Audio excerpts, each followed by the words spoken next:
I'll tell the whole truth. Well, you can lie if you want. The whole truth. That's entirely your prerogative. What, if I lie? Yeah, of course it is. Yeah, no, why not? I tell one lie a week, usually.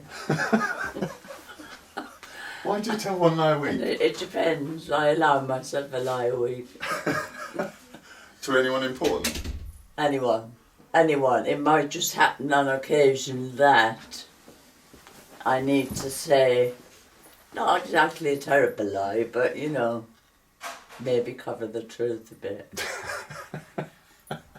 Like the cigarettes, what? You know, and then you go... Oh. What about the bath? You told Anita you'd go over to Phillies for a shower. Yeah, or well, I didn't. Mine, Mum. I am very careful. I did tell you, I get in the end of the bath where the sink is at the side.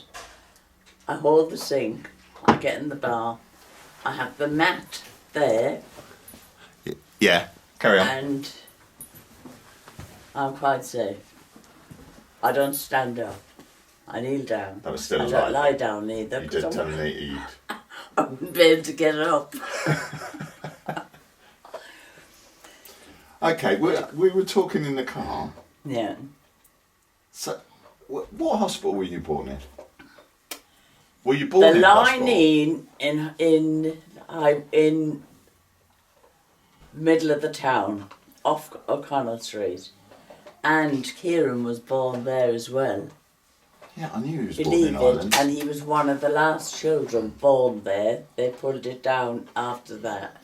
Do you know, I remember that, and I remember that because when I was a teenager, I don't know, I was probably 16 or 17, Kieran was applying for a passport.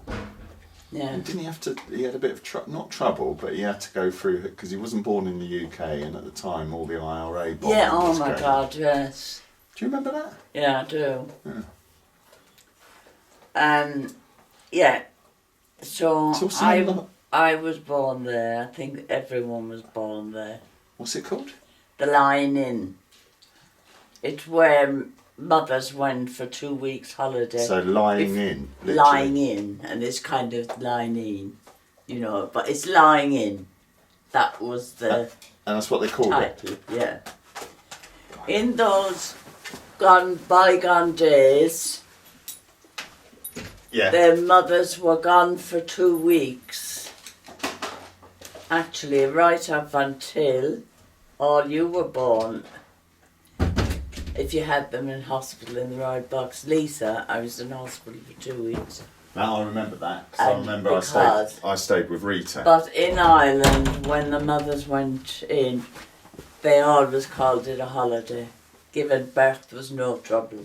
Because you got 2 weeks off afterwards. Because you got 2 weeks in bed, in hospital, cared for.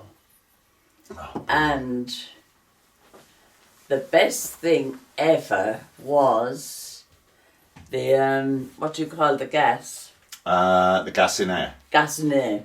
That was invented at that time, I believe. And that was the best thing ever. No problems. If you knew how to use gas and air, if the mothers now, you really have to use it. Why would you use it different from how people use it now? You would, in that you catch the pain early. If you catch it at the right time and if you use it right, it's great stuff. So what's the first thing you can remember then? Your earliest memory? My earliest memory is my father picking me up, and it was St. Stephen's Day, Boxing Day you called it here in Ireland, St. Stephen's Day, which it is. And on that day, all the men used to dress up in women's clothes, and they called them the Wren Boys. Wren. Now, I honestly have meant all my life to find out what that meant, and I haven't. So I've no idea what that meant. So your dad was dressed in ladies' clothes and picked you up? No, not my father. These are young lads. Oh, right. They were all young lads. But it was St Stephen's Day.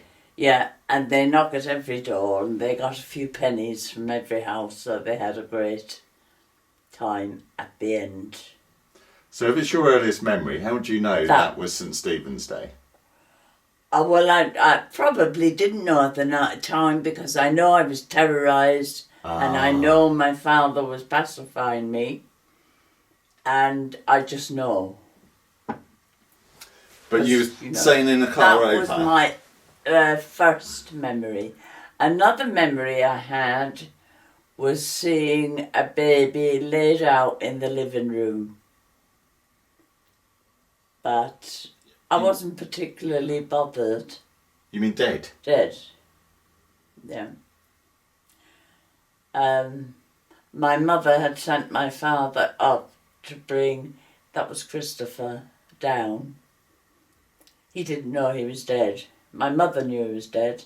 She didn't tell my father. Oh, God. And not that, I don't think he had a big shock either, to be honest. They knew he wasn't well. And that's just what I remember. I mean, I don't know how, I just know that it wasn't a huge drama. I remember the carriage pulling up outside the door. The horse-drawn little black carriages. Yeah.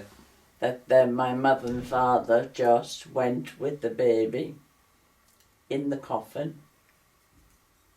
Oh, God, how sad. And that's very sad.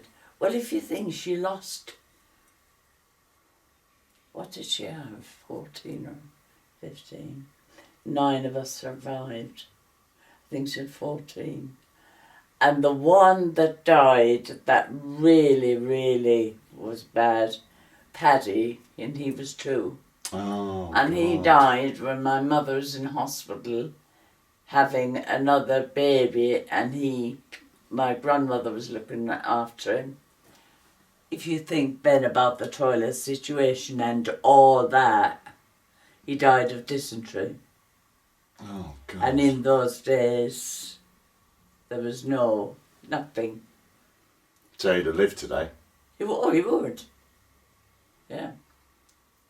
That Who was broke her, really. Were you alive then, or was he older than you? He was older. No, I wasn't alive.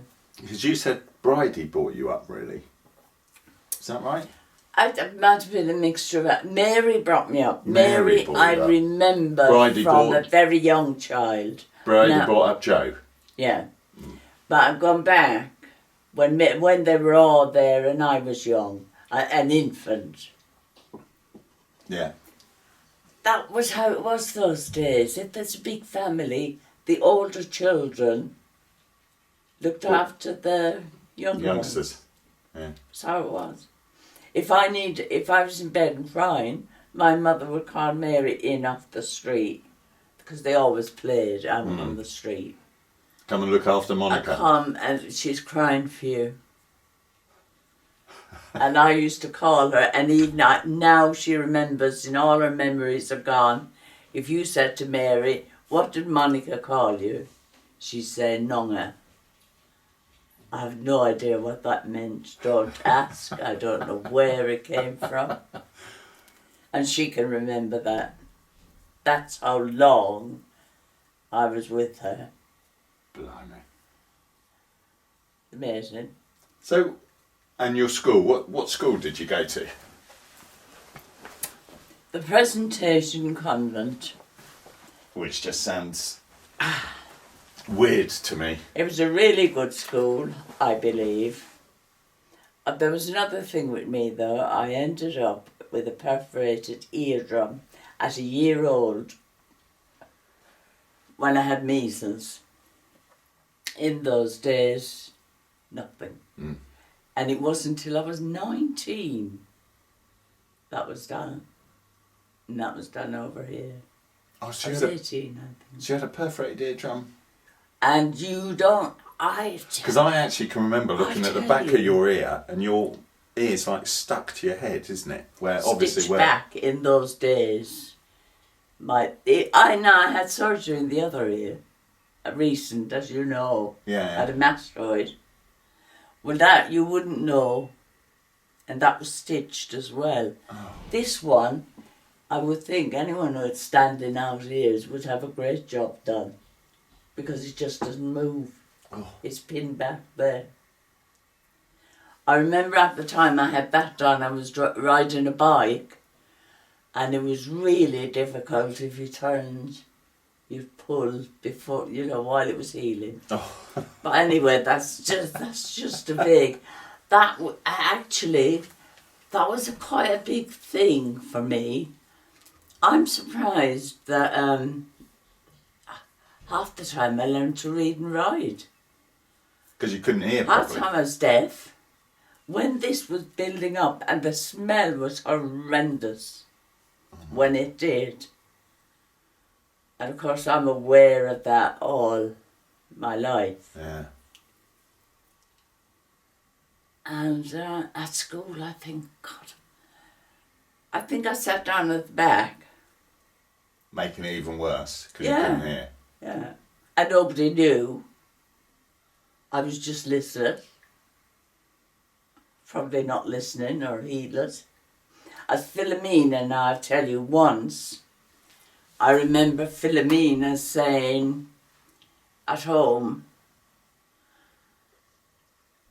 I can't remember what happened, but she said to my mother, she's just heedless, she's just not listening. My mother said she can't hear. And I never forget Philomena for that. Oh, man. I was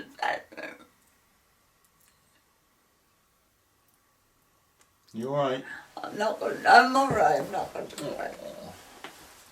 You alright? Come on. Do you want to stop? No, it's alright.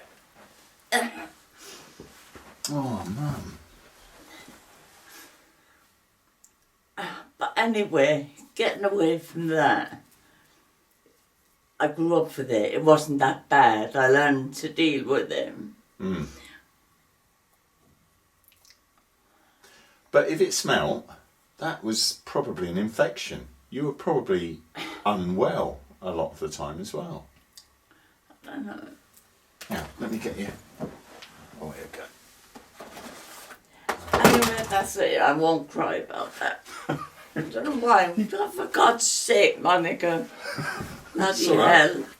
You're 70 years. It's not that bad.